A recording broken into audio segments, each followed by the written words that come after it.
Dr. J. I think now we can actually go into your presentation, please. Let's do that. I want you to lecture us on the topic of the day. Okay, I'm going to go ahead and open up my PowerPoint here that I prepared for you. And of course, okay. I'm founder Center of Apologetics. That's who I am. That's what I represent. So it'll be me. It'll be my PowerPoint that you will be seeing here. And I'm going to go ahead and I'm going to talk about this whole problem of what are we going to do with Mecca, the problems with Mecca. And there are myriad of problems with Mecca. By the way, happy Valentine's Day to anybody who's out there, including my wife, if she's listening. Happy Valentine's Day. I will give her a special Valentine's greeting once this program is finished, because it's still it's early in the morning here in the East Coast. So why are we having this historical critique? What is its value? What is the purpose of asking these kind of questions? Well, one of the great things about it is what I'm doing today, and I do this all the time, and that's why in most of my talks, I do historical talks.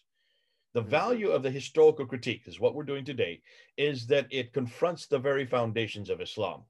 It confronts the book and it confronts the man. This especially confronts the book. The man would be the traditions, and it confronts the traditions as well. What we're going to do today really does confront everything we know about Islam. The great thing about, though, this question that I'm asking, it is neutral. You notice this is a neutral question. Anybody can ask the question I'm asking today. This is not a Christian polemic. This has nothing to do with Christianity confronting Islam. We're not as Christians confronting Islam. I'm a historian confronting Islam.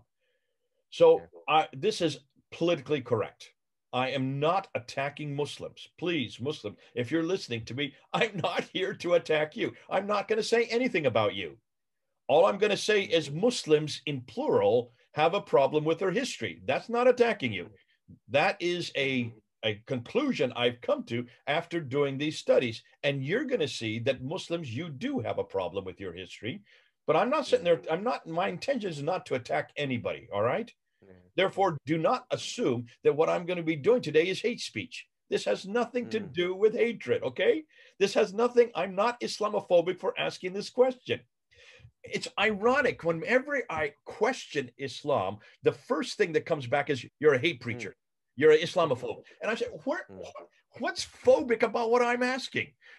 Listen, this has been asked of Christianity for centuries. Remember I talked about it, Korede. I said, Wellhausen asked this question back in the 1800s, coming up to almost to 2 centuries ago. And he was never called a hate preacher for asking this question. There's no such word as Christianophobe.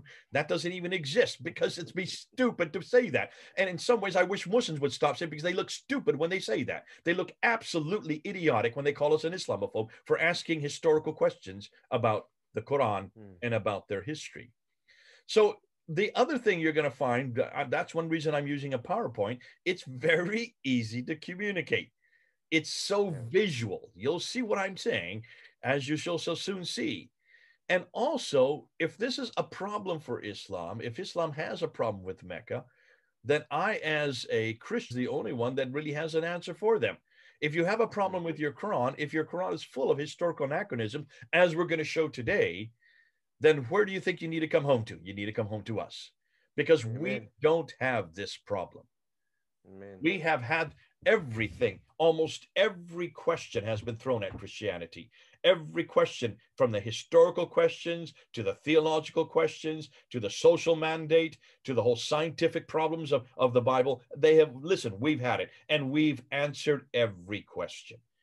So the more we find with concerning problems in your Quran and your traditions, listen, folks, listen, Muslims, just come on home. Come on home to the Bible. Because these problems don't exist for us. All right, so let's get right into it. Let's go ahead and let's talk about the geographical. Let's start, number one, with the geographical problems with Mecca. And we're going to talk about the north versus south, the Nabatean north versus the Meccan south. And when you open up the Quran, you will find that it has 65 geographical references. But yet only 9 places are named, mostly referring to people. The most common are the 3 that I have here on the left. The name Ud comes up 23 times. These people from Ud. Well, we know that Ud is the biblical Uz. That's also in the Bible. So we're very familiar with the people from Ud, or in Arabic would be Ud. For Hebrew, it would be Uz. The people from Thamud. There's the Arabic or the Nabatean name, Thamud. These are known as the Nabateans. We know them as Nabateans in the Bible. Also historically, they are known as the Nabateans. You will find that these people from Thamud are referred to 24 times in the Quran. 23 times for Ud, 24 times for the Nabatean.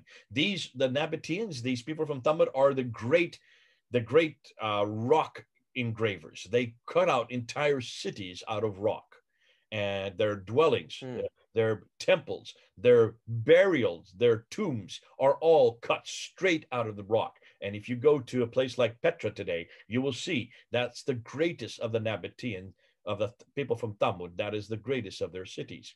Beautiful, one of the great wonders of the world. And then 7 times you have references to these people from Midian, known as the Midianites. Now, if these people from these places are mentioned that many times, they must be pretty important to whoever the Quran's writing about. And the Quran is always referring to these 3 civilizations, that the representative of God. Now, who is the representative? Well, Muslims will say that's Muhammad. The problem is Muhammad is only referred to 4 times in the Quran. Only 4 times. Let me give you the references. I've got them right here. He's referred to in chapter 3, verse 144, in chapter 33, verse 40, in chapter 47, verse 2, and in chapter 48, verse 29. That's it. You're not going to see Muhammad's name anywhere else in the Quran except for those 4 verses. And those 4 verses say nothing about Mecca or anything about where he lived. So all the other times that you hear references to the Nabi, the Rasul, the representative of God, the prophet of God, it's not Muhammad's name. It's just nebulous. It is absolutely neutral. Muslims, therefore, have to come and put in English in parentheses, Muhammad. That's what Muslims have done today. They put Muhammad's name in there in all those places to say, this is Muhammad, this is Muhammad. Who knows? How do they know it's Muhammad? Because his name's not there, suggesting that he's not very important either to the Quran. Ironically, Jesus' name, Isa, is all through the Quran. About 93 times you will find Jesus' name in the Arabic, not in parentheses, in the Arabic. Moses' name, Abraham's name, their names are replete, and they are found many more times than Muhammad, because he's only found 4 times. So here's a problem. If this prophet or this Nabi or this person having contact with these people from Ad, from Thamud and Midian, 23 times from Ad, 24 times from Thamud, 7 times from Midian, it suggests to me that this person is pretty close to where these people are, right? If he's having daily contact with them, they must be pretty close by, right? Well, look at the map on the right. Yeah. Look where Ad is, look where Thamud is, look where Midian is, and then look where Mecca is. Mecca is right at the bottom.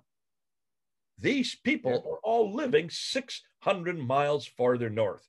600 miles. Ooh, Well, how do you have contact with people 600 miles away unless you had a helicopter to go up there and back 1,200 miles in a day?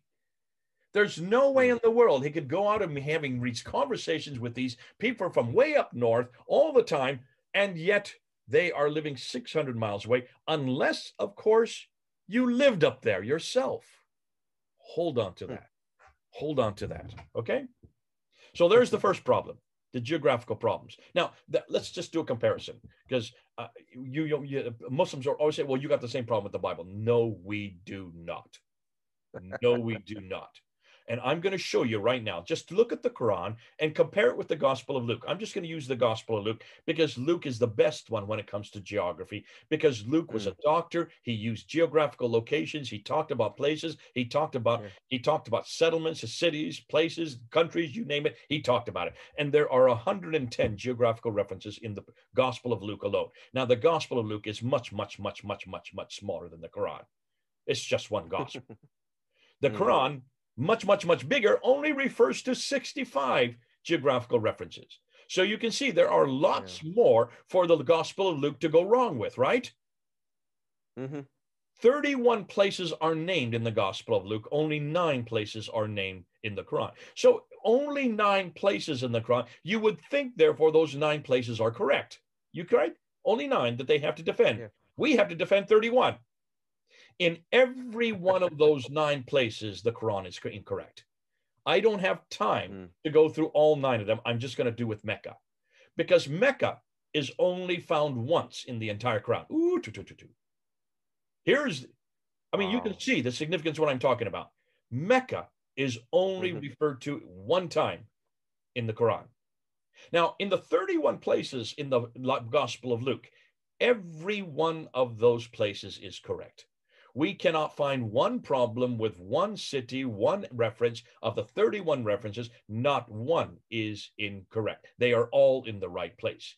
In the case of the Quran, every one of those 9 places and those geographical references is incorrect. Wrong place, wrong time, wrong period.